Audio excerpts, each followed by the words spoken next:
Magandang araw! Nasa taong 2015 na tayo ngayon, dala ang pag-aaral sa aklat ng mga hukom. At ngayon, sa wakas, sinisimulan natin sa panahon ng mga hukom. At mayroon tayong isa pang sipi na babasahin naton. Nabasa ang matatanda ang gayong pamahiin. 16 hanggang 22. Babasahin ko ang mga hukom, Kabanata 3, mga talata 1 hanggang 11. Mga hukom, Kabanata 3, mga talata 1 hanggang 11. Basahin natin ito ng responsable o sa halip ng may paraan. Basahon ko ang versikulo 1. Pwede mo namang basahon ang versikulo 2 at magpalitan ng ganyan.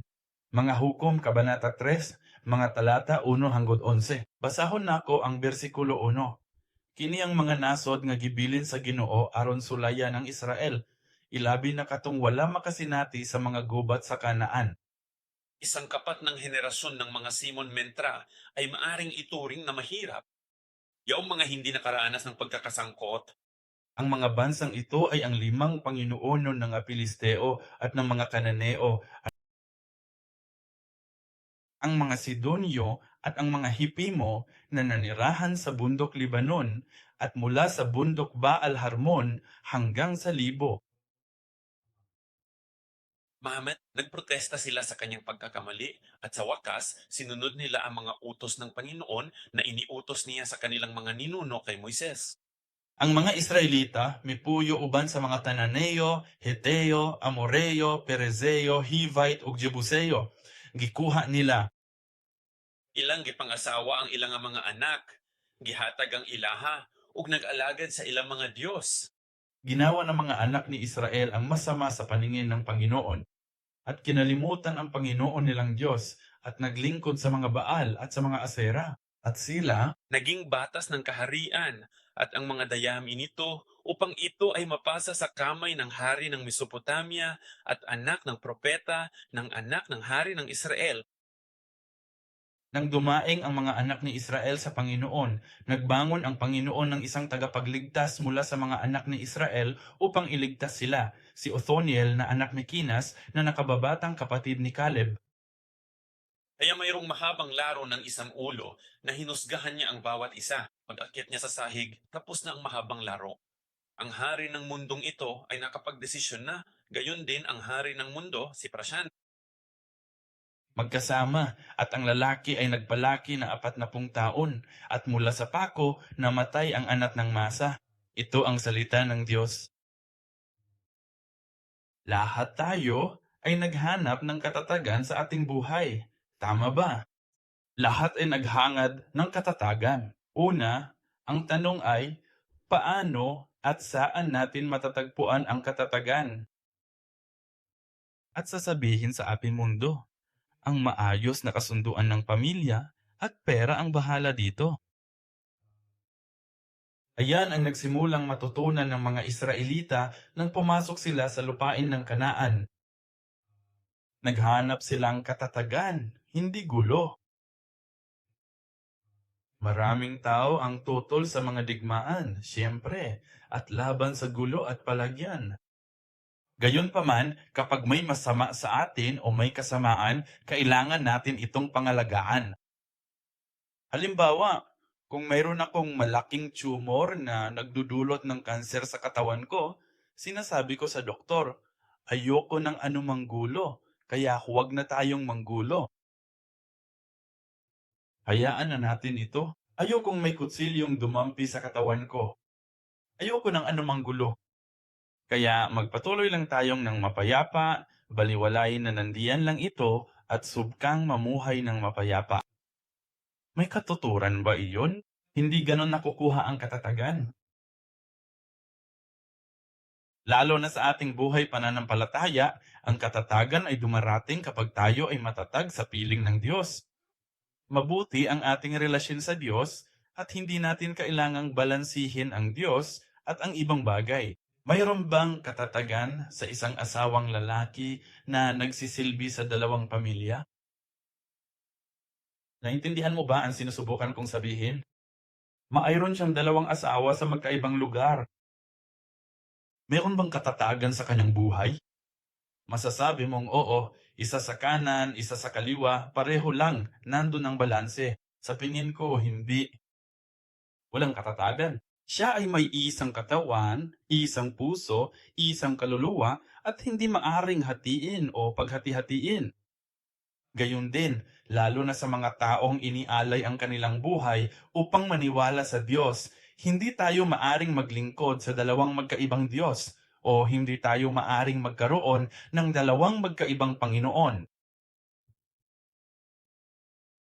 Ngunit ang mga Israelita, gayang binabasa natin ngayon, ang unang sipi na binasa ng iba at sa pangalawang sipi na sabay nating binabasa, kadalasan ay kalahati lang sila. Pagdating sa kape, mayroon ba silang kalahati at kalahati rito? Hindi, walang kalahati at kalahati. Sa Estados Unidos, may tinatawag na kalahati at kalahati. Alam mo ba kung ano iyan? Kalahating gatas, kalahating kena. Ito ang kung sobra ang krema, sobra na. Masyadong malagatas ang lahat ng gatas. At kaya inilagay nila ang kalahati o kalahati. At binabalanse nito ang kape. Ibuhos lang ang kalahati at kalahati. Ngunit sa ating espiritual na buhay, ang kalahati at kalahati ay hindi gumagana. Narito ang mga Israelita. Ang unang kalahati at kalahati ay, Diyos ko, dumaan sila sa digman at sa pagpapalayas at pagpapalayas ng mga Kananeyo. Nang nasa kalagitnaan na sila, sabi nila, Diyos ko, sapat na po ang espasyong ito para matirhan namin.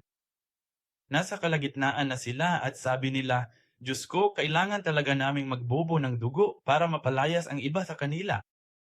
Maroon silang mga karwahing bakal at bakal. Pwede bang tumigil na lang muna tayo dito sa kalagitnaan? At ang pangalawa ay pumunta kami ngayon. Mayroon silang Diyos, ngunit mayroon silang ibang mga Diyos. Sa mahihirap na panahon, tumawag sila sa ating Diyos. Sa magagandang panahon, naglingkod sila kina Baal at Ezra, kalahati ng kalahati. Pangatlo, kalahati at kalahati ay Kabanata 3, talata 6. At kinuha nila ang kanilang mga anak na babae mula sa kanilang sarili at mga asawa, at ibinigay ang kanilang sariling mga anak na babae sa kanilang mga anak na lalaki at naglingkod sa kanilang mga Diyos. Kahit sa usapin ng kasal, pinaghalo nila ang kalahati at kalahati. Lalo na sa lumang tipan, nais ng Diyos na ang kanyang bayan ay magpakasal sa loob ng bansang iyon, sa loob ng parehong paniniwala. Naniniwala ako sa isang paraan ngayon, sa pamamagitan ng karanasan at mula sa aking nakita at mula sa mga itinuro sa akin. Angkop ito, hindi dahil kailangan nating magpakasal sa loob ng ating bansa, kundi sa loob ng pananampalataya. Hindi para sa kapakanan ng simbahan, hindi para sa kapakanan ng bansa, hindi para sa kapakanan ni sinuman, kundi para sa sarili mong mga kasalanan. Para sa pagpapanatili ng atong pananampalataya. Alang-alang sa Diyos.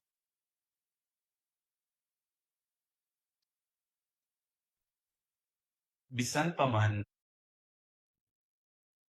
mga bungayong. Ngayon, ito, sa katunayan, ang talata 17 ay isang kumakatawang sipi sa mga tuntunin ng pangyayari-pangyayari. Gayunmay, hindi nila dininig ang kanilang mga hukom sapagkat sila'y sumamba sa kanilang mga Diyos at yumukod sa mga yaon. Mabilis silang lihis sa daan na nilakaran ng kanilang mga ninuno. Sumunod at sumunod sa mga utos ng Panginoon, hindi nila ginawa ang gaya ng ginawa ng kanilang mga ninuno. Kaya pinili nila ang buhay na magkakasama. Tanungin natin ang ating mga sarili, ang buhay ko ba ay isang pagsasama-sama? Ang katawan at buhay ko ba ay pakikisama sa Diyos at sa iba pang mga bagay? Muli, ang tanong, ano ang nagdudulot sa atin ng katatagan? Ano ang nagdudulot sa atin ng tagumpay? Ano ang nagdadala sa atin? Ano ang ating layunin? At ano ang paraan kung paano natin gustong makamit ito? At ang mundo at maraming Kristiyano, maging tayo mismo, maraming beses, tayo, gamit ang ating mga labi, ay sinasabi natin na nanalangin pa nga tayo sa Diyos. Ngunit kahit sa loob-loob natin, iniisip natin, pera lang ang aalagaan natin dito. Kaya ang buhay ko ba ay isang pagsasama at pakikibaka sa pagitan ng Diyos ug ng pera, Diyos at iba pang mga Diyos, o ang Diyos at ang katigasan ng aking ulo, ang aking mga pamamaraan? At kaya kasama ka. Nang piliin nila ang pakikipamuhay ng magkasama, ang pagsasama ng magkasama, nagsimulang dumating ang gulo. Mga Hukom 2, talata 16. Dahil dumating ang kaguluhan, nagbangon ang Diyos ng mga hukom na nagligtas sa kanila mula sa kamay ng mga nagnanakaw sa kanila. Versikulo 17, kababasa lang natin, ngunit hindi nila pinakinggan ang mga hukom. Versikulo 18, nagtalaga ang Panginoon ng mga hukom para sa kanila. Nakikita mo ba? Nagbangon ang Panginoon ng mga hukom at sila ay naging maayos naman at pagkatapos ay hindi nila pinakinggan ang mga hukom. At kaya kalaunan muling ibinangon ang Panginoon ang mga hukom. Ang Panginoon ay kasama ng mga hukom at iniligtas sila mula sa kamay ng mga kaaway sa lahat ng mga araw ng mga hukom. Kaya't ang Panginoon ay naawa sa kanila dahil sa kanilang pagdaing, dahil sa mga umapi at nagpahirap sa kanila.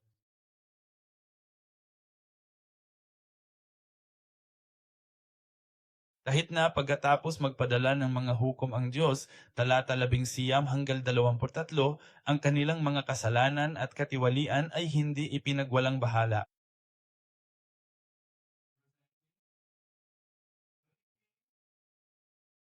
Talata 11, ngunit nangyari nang mamatay ang hukom na sila'y bumalik at gumawa ng higit na kasamaan kaysa sa kanilang mga ninuno sa pagsunod sa kanilang mga Diyos, upang maglingkod sa kanila at yumukod sa kanila. Hindi nila pinalikuran ang kanilang mga gawain o ang kanilang matigas na ulong pamumuhay. Sa halip na isipin lamang ang mga Israelita noon, nais kong humingi ng paumanhin sa paghiling ko sa iyo na gawin iyon. Ngunit nang may mapagpatawad na puso, basahin natin ito. Iniisip, inilalahad yung aking sarili dito, iniisip ako, tinatanong ako, ganito ba ako? Kapag namatay ang hukom, o kapag ang patnubay na iyon, o kapag naririnig natin ang salita ng Diyos, ayos lang tayo. Ngunit pagkatapos ng ilang sandali, humina ito at babalik tayo agad sa ating iba pang mga Diyos. Kung sino ang atong iba pang mga Diyos? Muli, maraming mga Diyos na maaaring nasa paligid natin sa atong buhay, ngunit isa sa mga pinakamalaking Diyos-Diyosan ay ang pera. Naniniwala ako may isa pang mas dakila. Idolo sa buhay ko. May mahilig manghula ng walang katiyakan.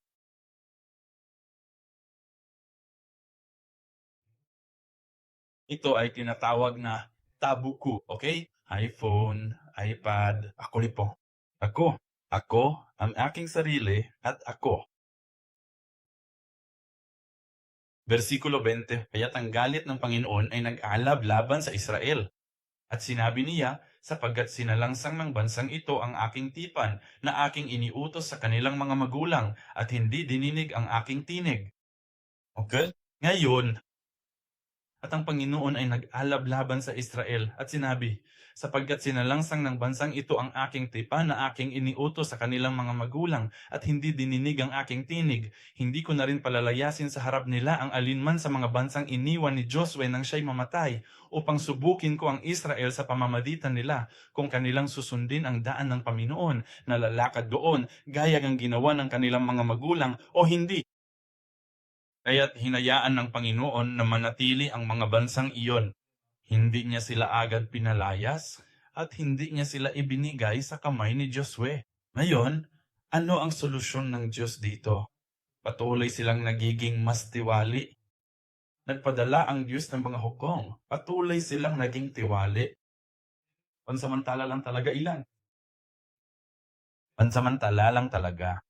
Pag-usapan pa natin ito sa susunod na linggo tungkol sa pansamantalang pag-iral ng atong biyaya. Panahon ng biyaya, gaano kapadal ang biyaya? Dapat kang maging matapang. Pinagpapala kang salita, kaya't sumalakay ka. Mamumuhay ako ng tama. Gaano katagal yan? Hindi na ako babalik sa kasalanan ko. Gaano katagal yan? 2 araw? Matagal na panahon yan. Kapag naririnig natin ang tungkol sa pagguho ng ilang, sinasabi natin, "Nako, hindi ako magugunaw." Gaano katagal yan? 2 oras? 2 oras? Pinakamataas? Kaya patuloy nilang ginagawa yan.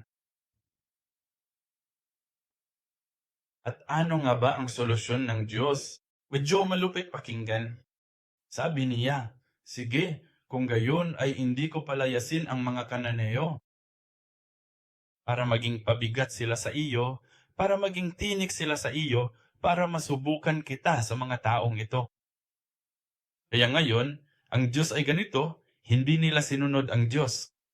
Sa pamamagitan ng hindi sila pagpapalayas, sinasabi ng Diyos, "Sige, ayaw mo silang palabasin? Ngayon, hindi ko na sila hayaang lumabas." At sinasabi ng Diyos, "Bagkos, gagamitin ko ito upang sanayin ka." Hindi sinabi ng Diyos na iiwan kita, hindi sinabi ng Diyos na parurusahan kita. Ito ang pag-ibig ng Diyos.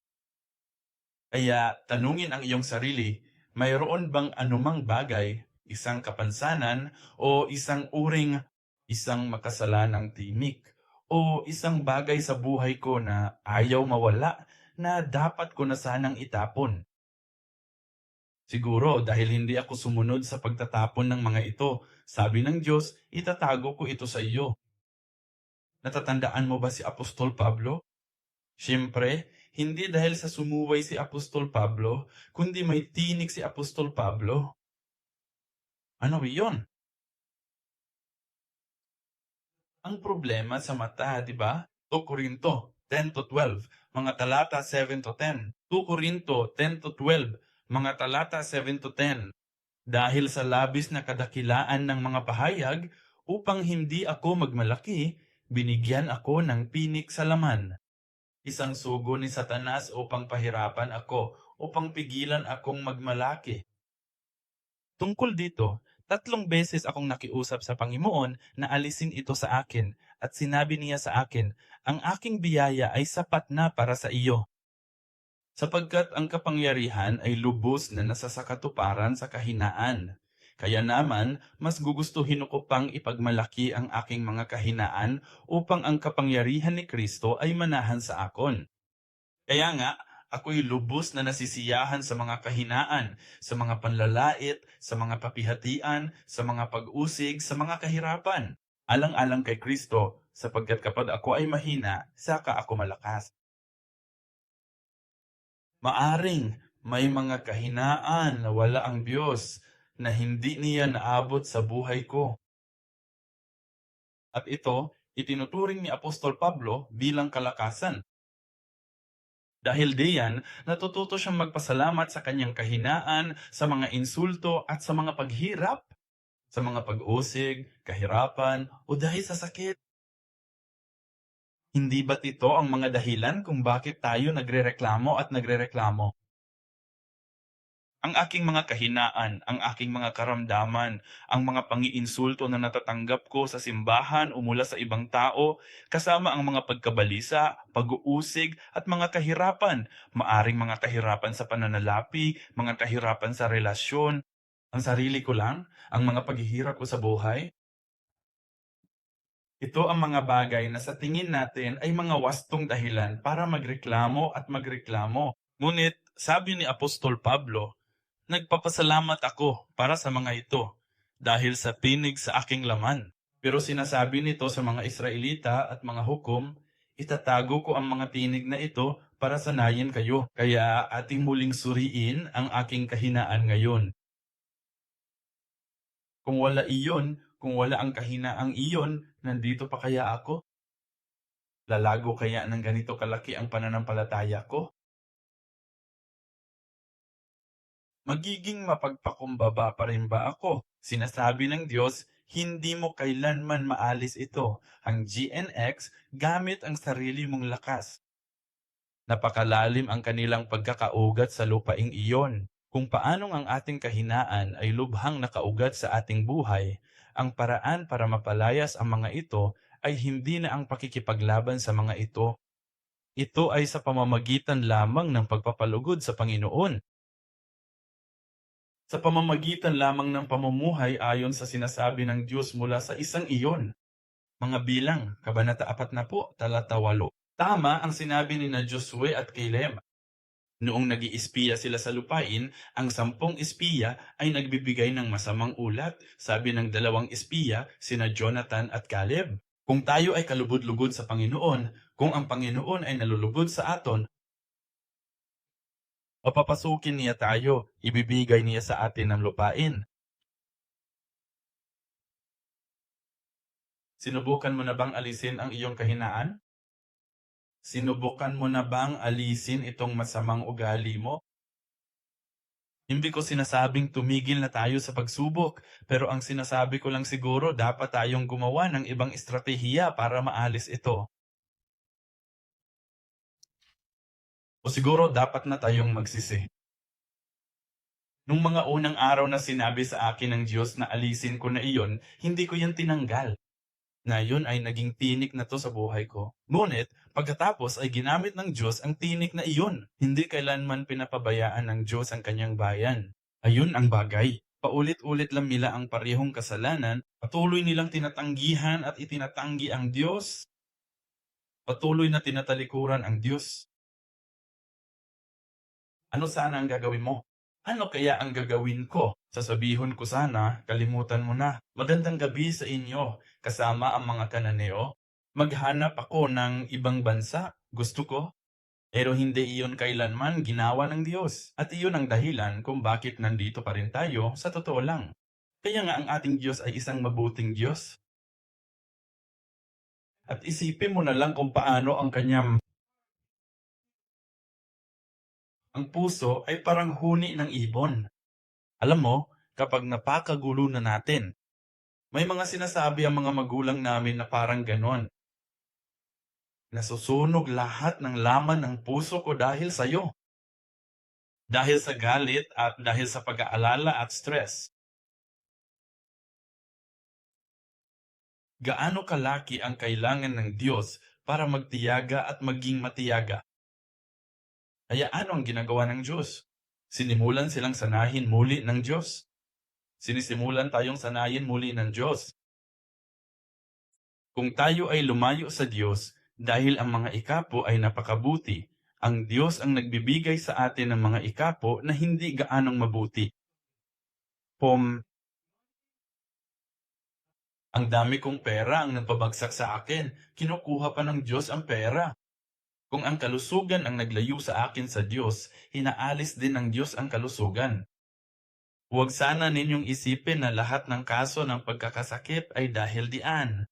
Pero sa kasong ito, oo, pumasok sila sa Kanaan, sinimulan nilang matikman ang kapangyarihan ng materialismo, sinimulan nilang matikman ang kaginhawahan, nagsimula silang matikman ang komportableng buhay.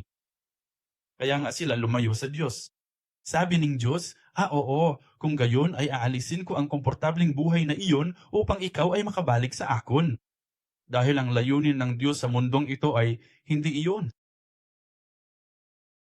Aron lang mokaon og tarong, mabuhing desente, og magbaton og mapuslanong kinabuhi, wala ka na giisip sa Diyos nga grasya. Ito ay isang paraan upang may sagawa ang gawain ng Diyos. Pero kung iyon ang maglayo sa atin sa Diyos, alisin iyon ng Diyos. Mas gugustuhon pang Diyos na ikaw ay mapunta kaysa maligaw ka at mahulog sa kayamanan at kaginhawaan ng buhay. Ang layunin ng Diyos ay makasama niya tayo, mapunta tayo sa kaharian ng langit at matanggap ang lahat ng libreng mana. At kung ang pansamantala, kasalukuyan, masagana at komportabeng ginhawa ay pigilan tayo sa pagtanggap ng walang hanggang mana, aalisin iyon ng Diyos.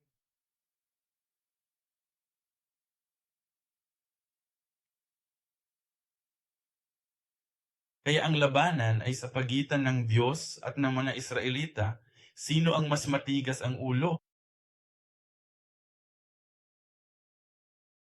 Hindi ko talaga matandaan kung anong eksaktong taon.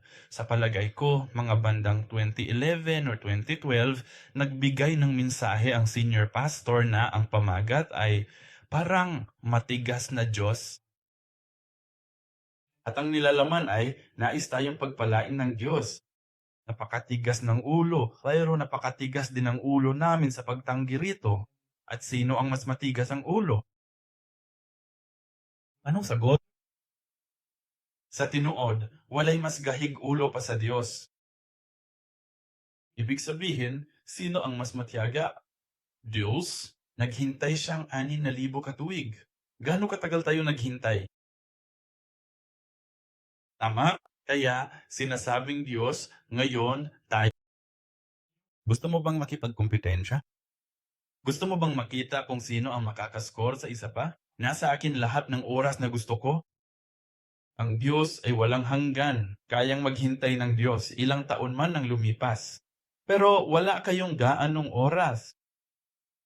Kapag sinabi ng Diyos na, bilisan mo, hindi iyon para sa kanyang kapakanan. Nasa Diyos ang lahat ng oras na gusto niya. Para sa ating kapakanan ito, ang sabi niya, kailangan mong maligtas bago ka mamatay. Kaya nga sinasabi ng Diyos, magmadali ka. At kaya, sa pamamagitan ng pakikipagpunyaging iyon sa Diyos, tinuturuan tayong matuto. Natututo tayong itapon ang hindi kailangan at hindi ang agawin ang kailangan. At ang sukdulan, ang katapusan ng ang kasukdulan niyan ay sa punto ng kamatayan. Sa puntong kamatayan, ano ang pipiliin mong panhawakan? At sa palagay ko, maraming Kristiyano ang naghihintay sa sandaling iyon. Nako, tatapuson ko na ang masamang bisyo ko at lalapit sa Diyos bago ako mamatay. Kaya kung hinihintay mo ang panahong iyon, ibibigay ito sa iyo ng Diyos. Kung iyan ang kailangan para makabalik ka sa Diyos, bakit hindi? Yan ang gusto ng Diyos, di ba? Nagbubuga ba ako ng mga sumpa dito? Balikan nato ng nakalaan. Anong gagawin mo kung ikaw ang Diyos?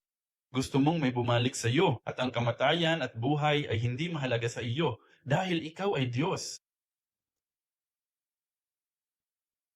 Bago pa lumayo ng husto ang tao, kailangan na niyang bumalik sa iyo.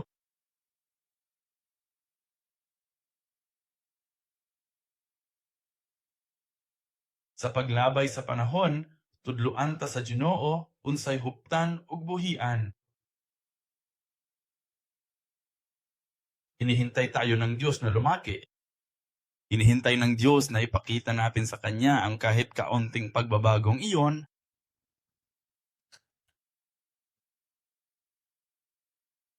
Isa sa mga isyu sa kasaysayan ng simbahan ay napakahirap mon at napakahirap ng paglago ko. Isipin mo ang sarili mo. Isang taon na ang nakalipas o dulaang taon ang nakalipas o 5 taon ang nakalipas o 10 taon ang nakalipas. Isipin mo kung anong klaseng problema ang kinakaharap mo noon. Anong klaseng problema ang kinakaharap mo ngayon? Ano ba yung mga pinagdadaanan mo at nirereklamo mo at nirereklamo mo noon? Kaya ano ang iniisip mo tungkol sa araw na ito? Magkatulad ba ito? Alam mo, may biro sa paligid ng mga pastulan. 3 trabaho sa mundo, halos magkapareho. Abogado, doktor at pastor. Hulaan mo kung ano ang magkatulad. Bakit sila magkatulad? Ang dami ng taon na kailangan mong pag-aralan para maging ganito. Katulad, Kailangan mong mag-aral ng halos 8 taon sa kabuuan o 8 o 9 na taon para makuha ang degree na maging isang doktor, abogado o pastor. Isa pa, naay moduol lang nimo kung naay problema, dili sa maayo, kundi sa bati nga balita. Mga abogado, lumalapit sila sa inyo kapag sila ay may problema. Mga doktor, nilalapitan ka nila kapag may sakit sila. Iwan ko ba sa mga pastor? Pero sabi naming mga pastor, pero mas mainam ang maging pastor. Dahil kung mabubuhay ka ng matagal, makakakita ka ng kahit isang tao na babalik sa imo, dala ang magandang balita. Sige, mabuhay ka ng matagal. Dahil ang Diyos ay matiyaga at ang Diyos ay mabuti. Balang araw, mababago niya ang kahit isang tao sa kongregasyon at babalik sila sa iyo at sasabihin, Pastor, nagtagumpay ako. Inalikuran ko na ang masamang bisyo ko. O, hindi na ako nagrereklamo. Nagpapasalamat ako sa isang bagay. Alam mo, biro lang ito. Mas naririnig ko pa ang tungkol sa pasasalamat. Pero may bahaging totoo ito dahil naranasan ko na ito ng maraming beses o ilang beses na. Hindi lang nagbabago ang mga tao. Hindi ko na pag-usapan dito dahil nandito pa rin ako.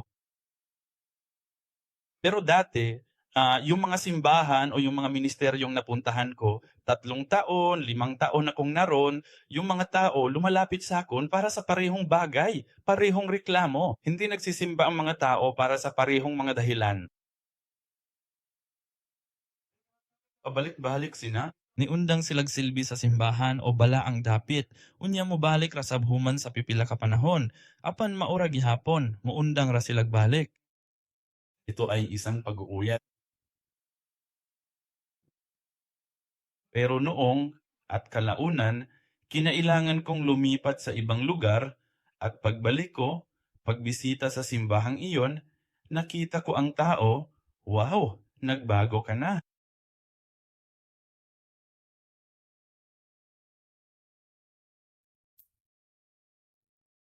Oo, kailangan ko nang umalis sa simbahang iyon. Ang santuario ay naging mas maganda at naiba. At nagsimula akong mag-isip dahil ang ganitong uri ng bagay ay nangyayari ng maraming beses sa maraming iba't ibang aspeto. At naisip ko, kailangan ko bang umalis para lumago at maging mas maayos ang simbahan?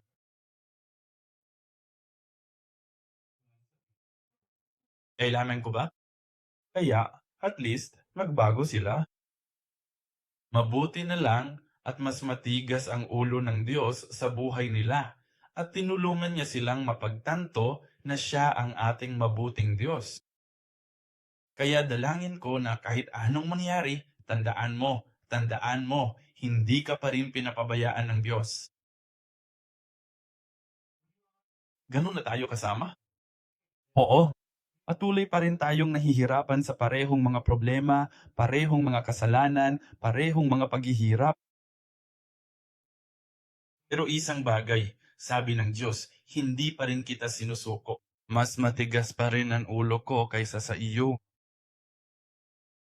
Pero, mas mabuting sumuko na ng mas maaga dahil iyon ay gaano pa kaya kaaga ang pagtanggap naton na mas malalaking pagpapala.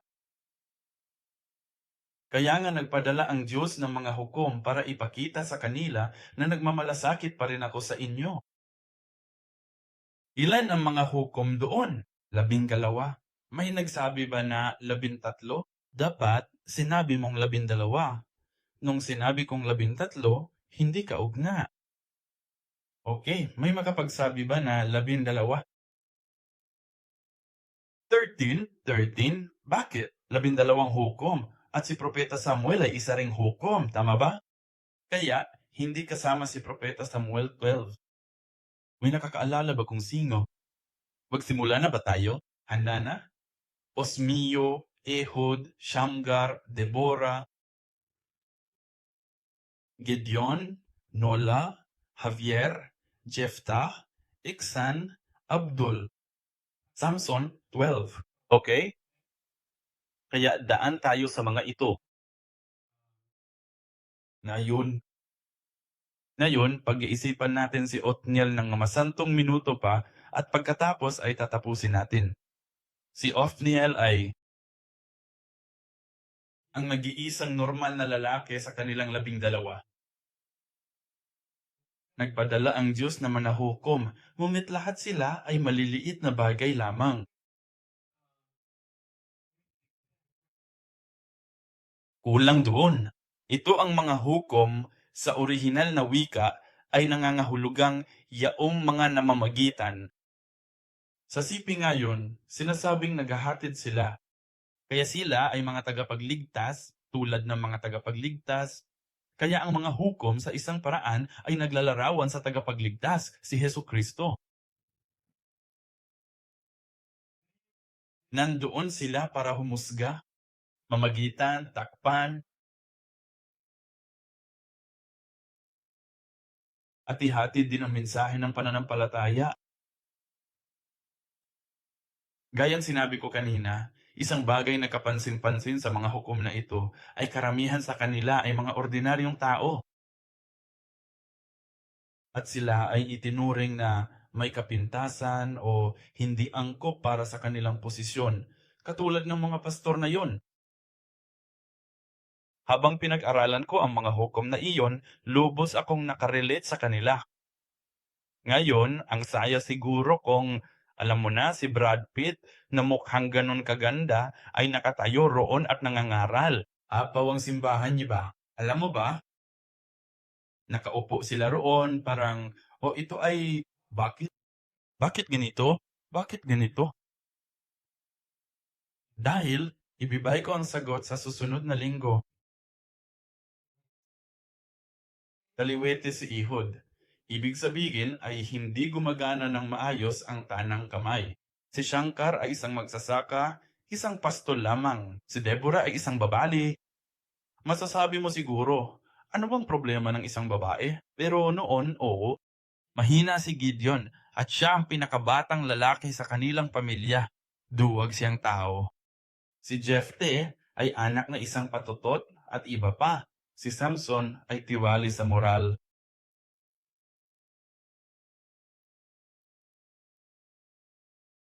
Ngunit pinili ng Diyos ang mga taong may mga dikasakdalan at kahinaan bilang mga hukom. Patuloy tayong mabuhay. Ngunit ang Othniel, ang kanyang pangalan ay nangangahulugang ang Diyos ay lakas. Ang Diyos ay sumusunong. At si Othniel ay kay Caleb. Pamangkin, ngunit siya ay naging manugang ni Caleb. Nang sabihin ni Caleb na lumalaban siya para manalo sa beer. At sinabi niya, kung sino man ang lumaban at sumipa sa bier, ibibigay ko sa kanya ang aking anak na si Aksa. At bumangon si Abdiel at lumaban siya at siya'y nanalo. At ibinigay ni Caleb sa kanya ang kanyang anak na babae na si Aksa. Si Aksa ay isang matalinong babae. Hindi lang niya kinuha ang lupain kay Caleb, kundi habang papunta siya, alam mo na, sabi nila, kapag nag-asawa ang anak mo, kukunin niya ang lahat ng nasa bahay mo. Alam mo, may kaparehong kasabihan. At baka sabihin mo, hindi ko naman ginawa iyon. Hayaan mong tanungin ko ang mga magulang mo, maaring nagawa mo na iyon. Alam mo, at wala namang pakialam ang mga magulang. Pagbalik ng anak mo galing sa alam mo na, ikakasal siya at pagbabalik niya, kailangan ko pa ng kutsara. Ibigay mo sa kanya lahat ng kutsarang meron ka. Alam mo ba? Kaya, Aksta, sabi niya, Tay, kailangan natin ng isang guild. Kailangan natin ng isang bukid para, ngunit ibinigay niya sa kanila ang katimugang bahagi. Hindi lang bukid ang ibinibigay niya, kundi isang buong rehiyon. At sakay nga kabayo, alis na sana siya. At saka siya dumating mula sa kabayo at sabi niya, Tay, pero kailangan po namin ng tubig. At sabing tatay, sige, bibigyan kita ng mga pang-itaas na bukal at mga pang-ibabang bukal. Pero ginagawa niya iyon para sa kapakanan ng pag-unlad ng bansa at para sa kapakanan ng pagtupad sa kalooban ng Diyos. Mababasa mo ang tungkol dito sa Kabanata 1. At pangalawa, at isa pang bagay, Iniligtas ni Othniel ang Israel mula kay Cushan-Rishatay mula sa 8 taon ng pang-aapi. 8 mahabang taon sila ay inapi. Ngunit Othniel, basahin naton ang mga Hukom 3:10. Sa mga Hukom 3:10, sinasabi nito, ang Espiritu ng Panginoon ay sumakanya at siya'y naghukom sa Israel. Ito ay isang bagay. Hindi lamang niya na iligtas ang Israel, kundi naging isang hukom din siya. At hinatulan niya ang Israel dahil ang Espiritu ng Panginoon ay sumasa kanya. Sa ngayon, nabubuhay tayo sa isang mundo o panahon kung saan kailangan natin ang mga taong tulad nito. Kailangan natin ng mga taong tulad ni na Othniel o Othniel, lalo na si Othmin. Kapag ang mga bagay-bagay ay napakagulo, kapag ang mga tao ay hindi inuuna ang Diyos, si Othniel ang nagbigay ng kapayapaan sa Israel sa loob ng 40 taon. At ano yun? Hindi ang kaniyang pahintulot, hindi ang kaniyang anyo, hindi ang kaniyang kakayahan, kundi ang Espiritu ng Panginoon na sumasakaya. Hindi mahalaga kung gaano kakagaling magmukha, hindi mahalaga kung gaano kahusay ang iyong ginagawa, kung wala sa iyo ang Espiritu ng Panginoon, hindi mo magawa ang gawain ng Diyos. Kahit gayahin mo pa ito, hindi tatanggap ng kaluwalhatian ng Diyos. Iyan ang isang bagay na kailangan naton. Sino ang tunay na nagwagi? Sino ang tunay na dakilang tao? Sila ang mga nagtatagumpay sa espiritual na labanan.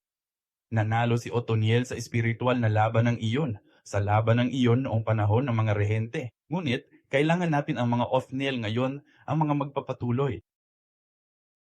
Kapag ang mga tao ay hindi umuunlad, si Othniel naman ay sumulong at nagpatuloy. Naniniwala ako na kailangan natin ang ganitong uri ng mga tao sa ating simbahan at sa pananalita, yaong mga labas. Pagkamit ng tagumpay sa kanilang espiritual na antas. Yung mga makapagsabi, kahit ang lahat ay nagsasabi, nagreklamo at nagsasabing, dahil nito, hindi ko kaya, apektado at mahirap ang buhay pananampalataya ko. Ngunit ang sinumang makapagsasabing, hindi, kahit na ako'y mahina, kahit na yung mga kahirapan, ako'y nagtatagumpay. Ang mga nagtatagumpay sa espiritual na paraan ay siyang nagtatagumpay sa pagsamba. Una, kailangan mong magtagumpay sa pagpunta sa simbahan dahil ginagawa ni Satanas ang lahat para pigilan tayo sa pagpunta sa simbahan. Pangalawa, kailangan mong makamit ang tagumpay. Kapag nakapunta ka na sa simbahan, siguraduhin mong hindi ka makatulog. Tinipiyak ni Satanas na lalagayan kaniyang espiritu ng antok.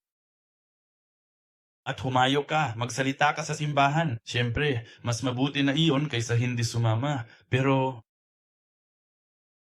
natulog ka sa simbahan. Ano ang natatandaan mo?